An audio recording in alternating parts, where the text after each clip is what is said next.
But several years later, United Airlines had another incident where a plane lost all its hydraulics, which Right. meant they couldn't steer it either horizontally or vertically because they lost all the ability to adjust the flaps and so forth. And they immediately went into this team mode. And as a matter of fact, they found out there was a captain sitting in the passengers, and they brought him up and said, let's expand the team. That would have never happened in the old days. And they found a way to crash land that plane, which is the only way it could land. And they were able to save 2 out of every 3 lives in a situation where, had it happened before, what is called crew resource management, which is the name for peer-to-peer network management in the cockpit. Welcome to the Manage Self, Lead Others Leadership podcast with Nina Sunday for experienced and aspiring people managers. This show will help you explore ways to become a more intentional leader. Each episode, host Nina Sunday speaks with some of the brightest business minds on the planet who share a passion to elevate and transform team culture. Workplace culture hides in plain sight. Is yours flourishing? Join the movement to make your workplace a better place to work. Are you ready? Because it's time to manage self, lead others. Rod Collins is a leading expert and thought leader on the future of business transformation. Rod has just published his new book, Nobody is Smarter Than Everybody, and he has multiple blogs, podcasts, and speeches that inspire through their use of storytelling and leading-edge ideas. Rod's most recent research is around how the exponential growth of the Internet of Things, developments in blockchain technology, and advances in artificial intelligence will merge together into an integrated network that will become the platform for a human-machine symbiosis that enables an extraordinary leap in human intelligence and the transformation of all human institutions. Coincidentally, the day before recording this episode, I attended an entire one-day workshop on AI and how it's transforming the business world. So our conversation starts there. Welcome, Rod Collins. Well, welcome again, Rod Collins. Nina, wonderful to be back with you. And you're one of my favorite guests on the program. This is episode number 4. All right. that we've been talking, and the last few episodes, and they'll be in the show notes, the different numbers, so people can binge watch you and binge listen to you. But we've been focusing on, nobody is smarter than everybody, which is the title of your new book. Yes, it was released on February 20th. Fantastic. And I wish you all the best with it, because it's an idea whose time has come, and today's conversation is about an idea whose time has passed. Yes.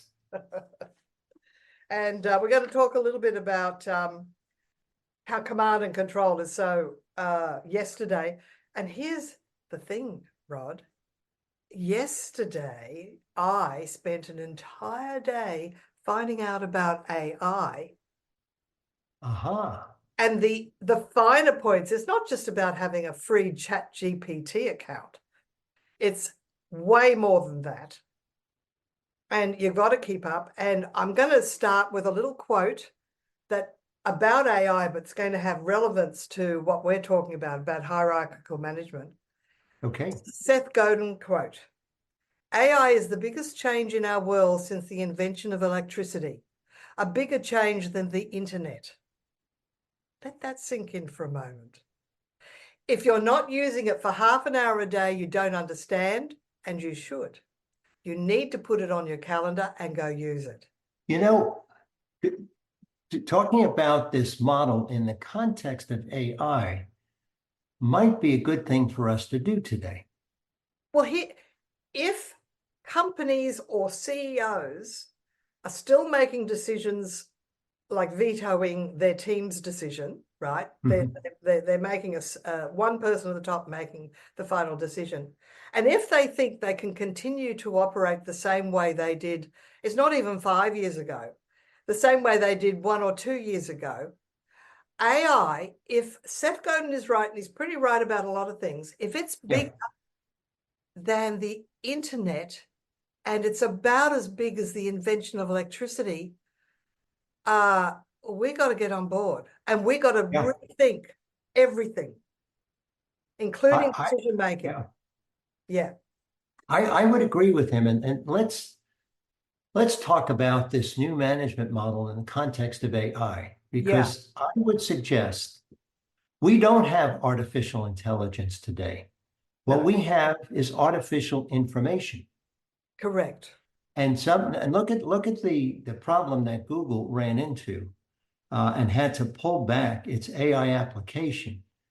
Yeah. And I think this will be an important venue for us to talk about because it really demonstrates the battle between two fundamental models of organization. Yes. And the problem that Google had is it really had a centralized, top-down, hierarchical approach to AI.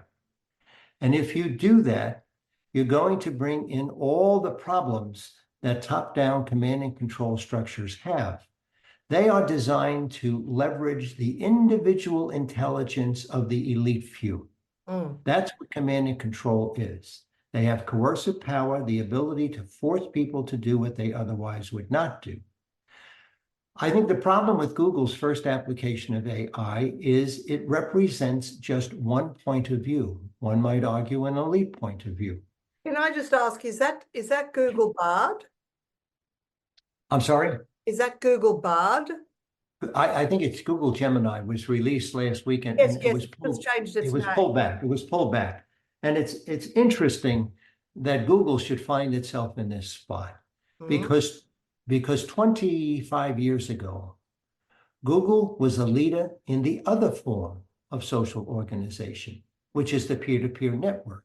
Yes. Google was the last search engine to come on board, but it quickly grabbed the market. Why?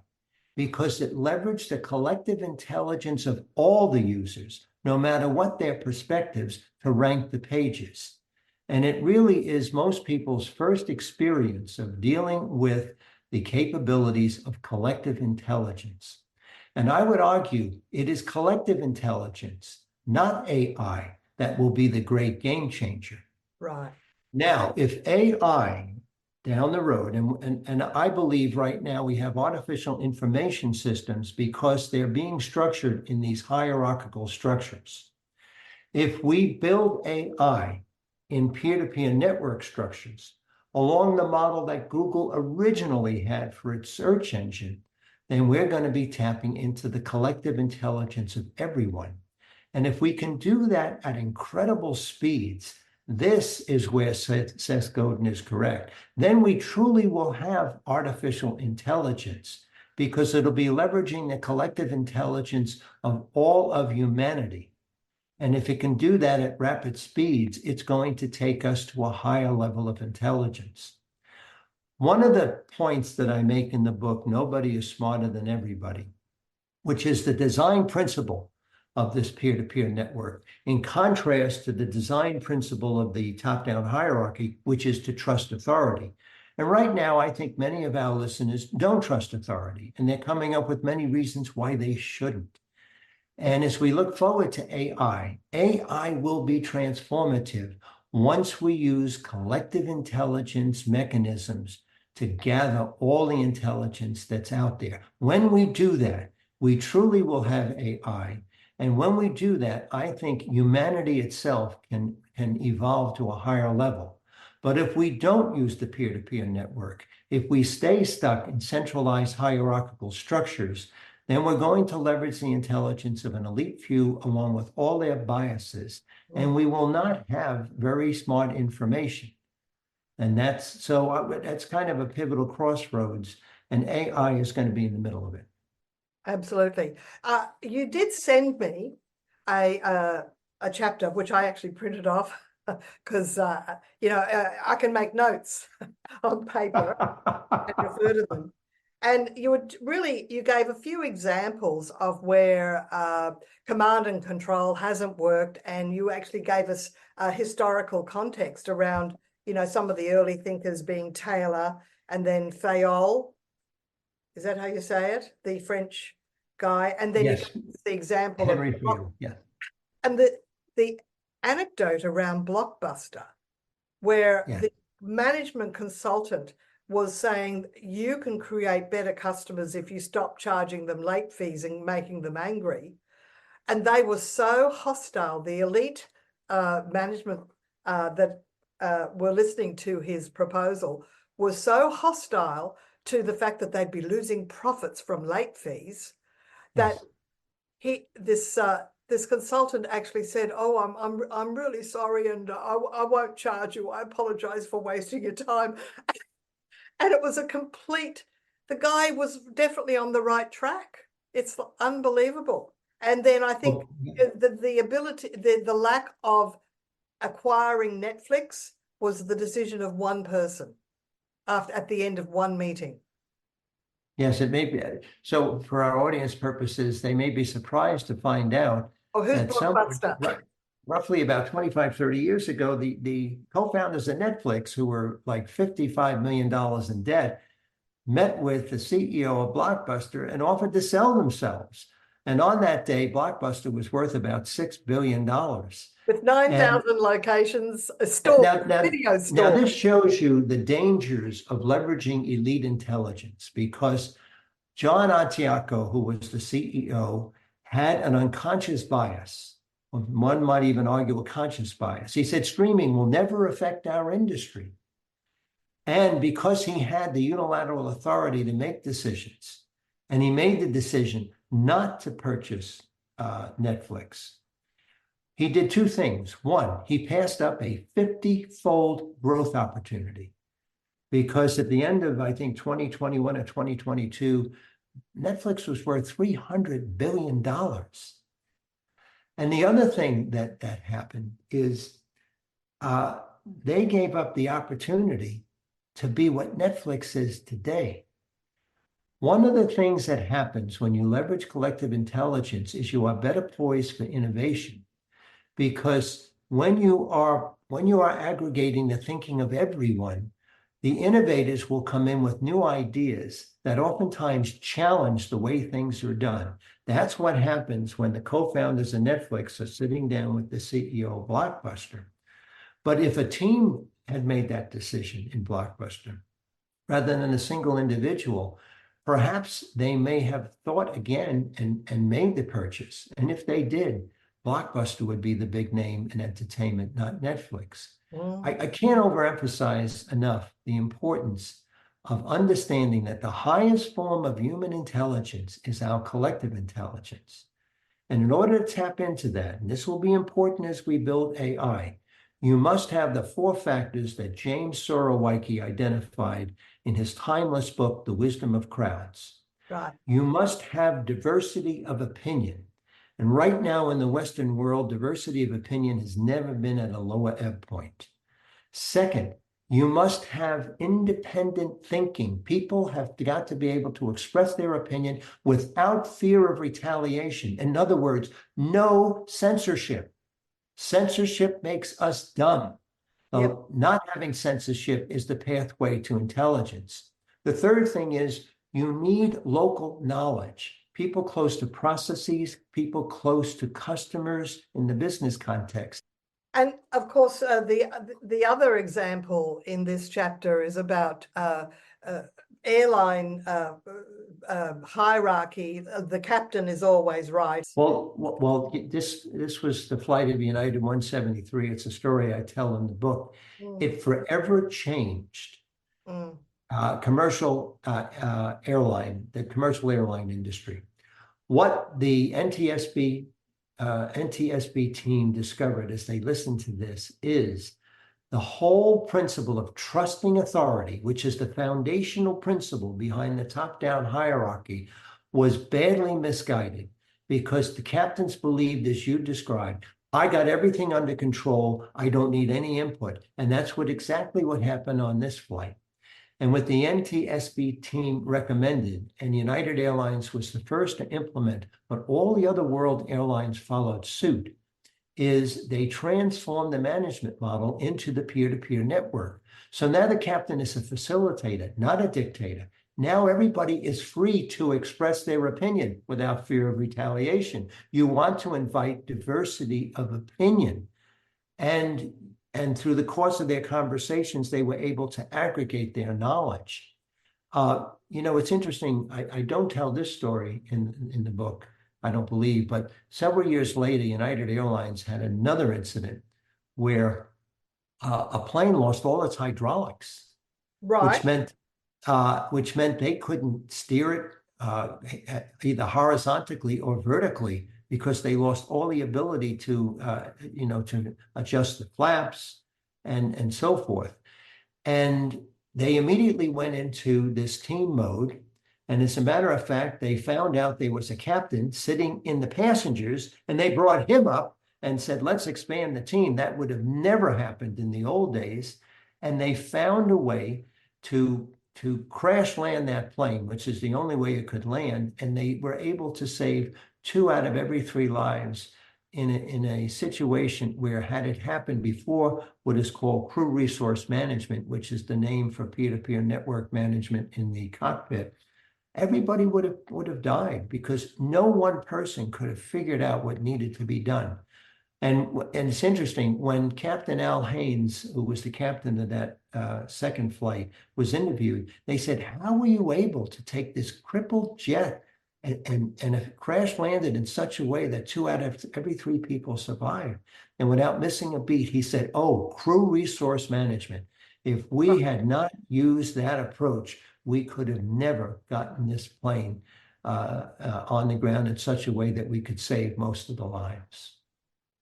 Yeah, it's amazing that shift did happen in the airline industry. And that's a wonderful thing and makes me feel more comfortable flying. One of the companies I talked about that was built upon this peer-to-peer model, they've never had any bosses, is Buurtzorg. They're in the Netherlands, and they do home health care, provide home health care nursing services. And this gentleman, Joost de Blok, was working in a traditional top-down hierarchical structure and said, there's a better way to do this. And so he left and started this little company. And the way he organized it is all of the nurses will be organized in teams of about 10 to 12 people. There will be nobody in charge of it. They'll all be responsible. They're all accountable. And they will manage their own group of patients in the way they see fit. And in doing so, they were able to reduce the costs by 33% because they provided more human coverage. Why? Well, when the teams did the assignments, they had the same person go to the same patient each time. In the old command and control model, well, we might have Nurse Sally on Monday, Nurse Jane on Wednesday, and Nurse Susie on Friday. Well, when the teams made those decisions themselves, no, Nurse Jane's going to see all of her patients all of the time. They establish relationships. It helped people get better. Today, 70% of the home health care nurses work for Buurtzorg. That growth happened organically. That's proof positive that this is a better organizational model than the command and control. Why? There are no powerless people in networks. Everyone shares in the power, and the power is synergistic. There's high energy. How are we going to turn the ship around? What are the first steps, Rod? The first steps are, don't work in silos anymore. Functional structures worked in the mechanical problems in the industrial age. All business problems in the digital age are complex. They can only be solved holistically. And therefore, people need to work in cross-functional teams. Those organizations who use this model work in cross-functional teams. And I think increasingly business are going to see the need for that because, again, the nature of problems has shifted. The next thing is you do need strategic leadership teams, and they should work as teams, and they need to be looking at the larger picture. But all decisions should be made by teams, whether they are strategic teams, operating teams, or service teams. And no single individual should have the authority to kill a good idea, keep a bad idea alive. No single person should make any decisions, no unilateral decisions. All decisions should be made within a cross-functional team-based context. Now, people might think, oh my goodness, that sounds like it'll be chaos. Actually, it's not.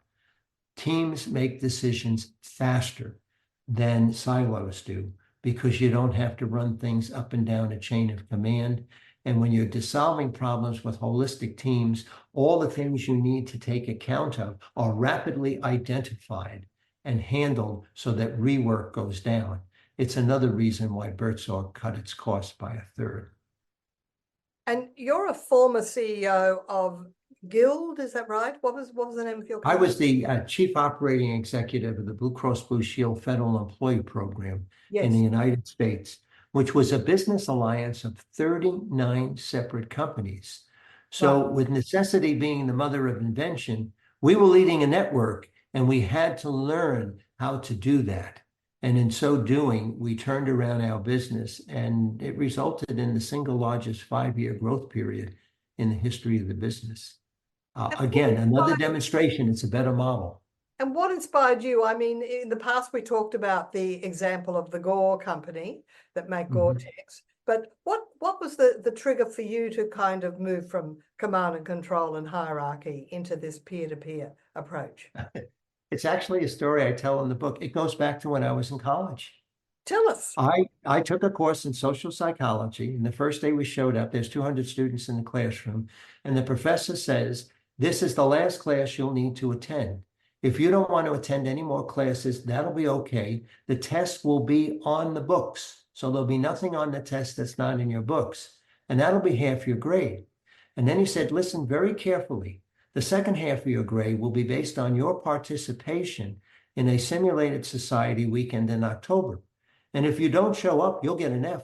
And that'll be half your grade and you'll fail the course. And he said, if you have a wedding to attend that weekend, drop the course because this is mandatory.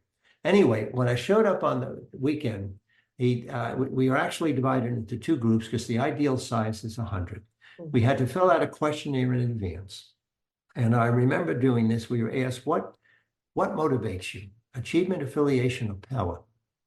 And I thought to myself, the proper answers are achievement and affiliation. But power is what really motivates me. And I decided to be honest, and I checked power. Now, because of that, I was assigned the role of being the chief justice of the society.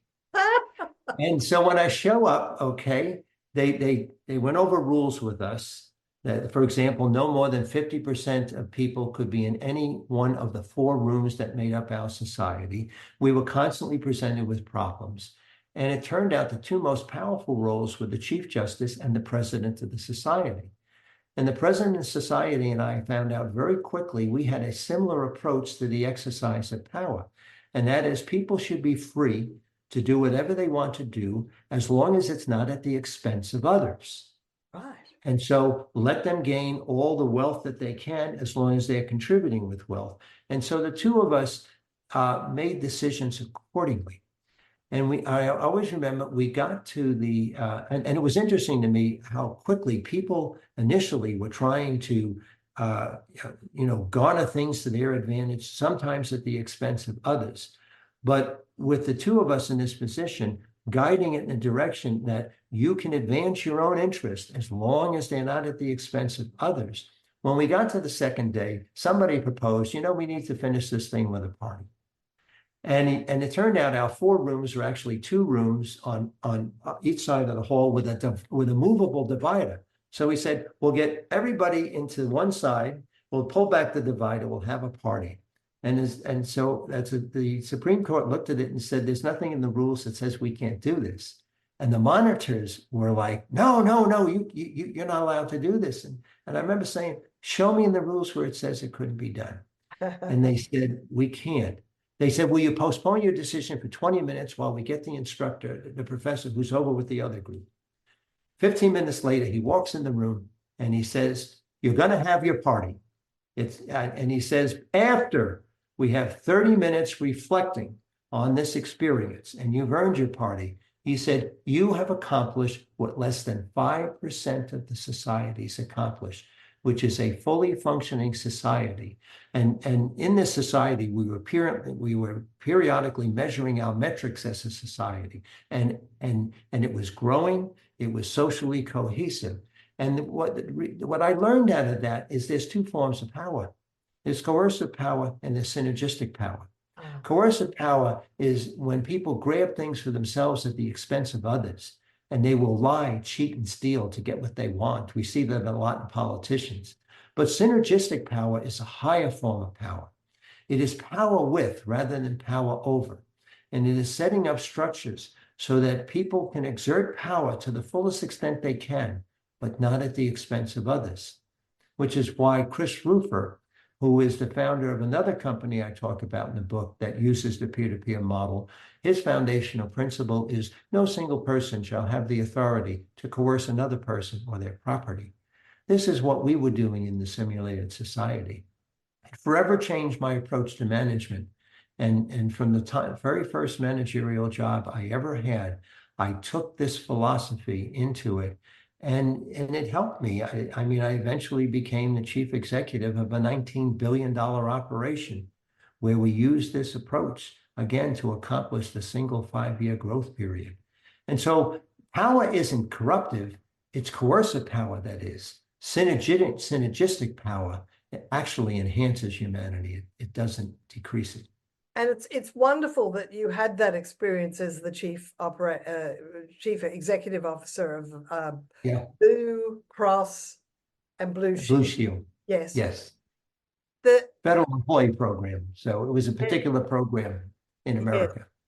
And in change, we talk about the difficulty, like Cotter talks about the difficulty of making change stick. I mean, how does a leader who believes in peer-to-peer network set it up so that succession continues that approach? That's a great question, because a lot of leaders have done it inside traditional organizations. Yes. In the United States, another example is Alan Mulally, when he was at Ford, put this approach in.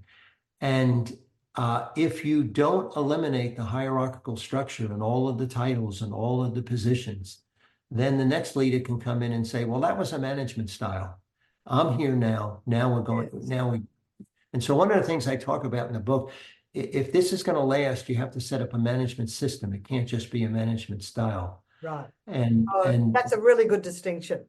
Yeah, that, companies like Morningstar and Bertsorg, which we talked about in this conversation, they put this in place as a system from their birth. There's yet to be a company that has made the transition from a top-down hierarchy to a peer-to-peer network. I hope that businesses learn to do that. But I'm afraid more likely we're going to see the change in terms of displacement rather than evolution. Well, think about it. It's going to come in and sweep a lot of things away, and we're going to have to find new ways of handling it. We're still in the early days, but it's coming. Yeah. I mean, if you look back to 1999, I can remember wondering, how can you possibly make money out of the internet? Can you sell on the internet? And then 3 years later, the Amazon appeared. Yeah. But so do you actually work with companies to help them create a peer-to-peer ecosystem? Yes, I offer services, but I have to say they're few and far between, because this is a very difficult transition for traditional companies. And I'm more focused on startups who are experiencing growth, because I have this, the management model of the typical startup is pretty consistent. It's the dysfunctional family, and it works because most of us were raised in dysfunctional families, and they work and gave us great skills, and we love them. And we're thankful for the things we had to learn in them. And startups just naturally do that. But when you grow to about 50 people, you're going to have to start having a formal structure. Yes. And I'm interested in interceding with leaders at that point, because before they just automatically choose the top-down hierarchy, because that's all there is out there, there is an alternative. It's the peer-to-peer network. And you will design your company very differently, because they will be in units of 150 people, because that's the maximum number of people in which this kind of structure works, then those 150 people will be organized in teams of anywhere from 7 to 12 people. Right. If your company grows to 300 people, then you're going to split them into 2 autonomous units of 150 people.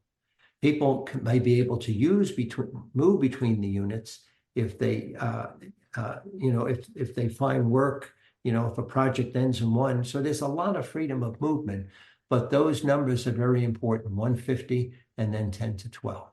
So, 7 to 12. okay, so the minute the organization is starting to head into the 50 plus team members, it's time to have a conversation with you and let you be the consultant to aid their structure, because that's the pivotal point where a new structure has to come in usually. Yeah, and if there are business leaders who are in charge of business units that are large enough, I mean, I can guide them in terms of what I was able to do, what Mullally was able to do in Ford. They may not have the authority to change the hierarchy, but they do have the authority to decide what are going to be the protocols and procedures within their business unit. And a number of people have done that. And in every instance where they do it, it's been highly successful. Well, I wish you much success with your book, Nobody is Smarter Than Everybody. You've put in a lot of time and thought energy to get it right. And I already the chapter I read was an amazing read, so I recommend it to everybody. Thank you so much, Nina. All right. Well, in the show notes, they'll be able to find you. But what's your website, Rod?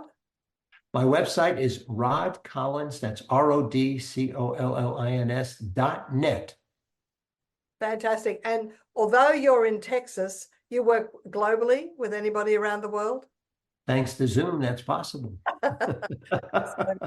Well, this is my 4th conversation with you. I'll have links to all the other episodes in the show notes.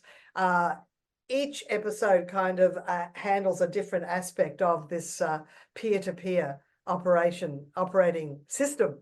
So thank you very much, Rod. It's been an honor and a privilege speaking with you today. Nina, it's always a privilege being with you. Thank you so much. My pleasure.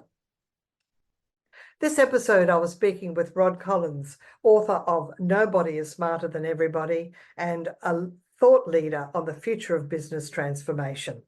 He's an expert in exponential growth of the Internet of Things, developments in blockchain technology, and advances in AI. Thank you, Rod Collins, for your amazing insight, and go to the show notes to find out how Rod can work with you. My name is Nina Sunday. This is Manage Self Lead Others podcast, and I look forward to meeting you next time. Nina Sunday is on a mission to help leaders transform culture. To book Nina Sunday CSP to speak at your conference, visit ninasunday.com to request a proposal. Nina travels from Brisbane, Australia for in-person presentations Australia-wide. Twice certified virtual presenter, Nina Sunday presents virtually, globally, for any time zone. This podcast is a part of the C-Suite Radio Network.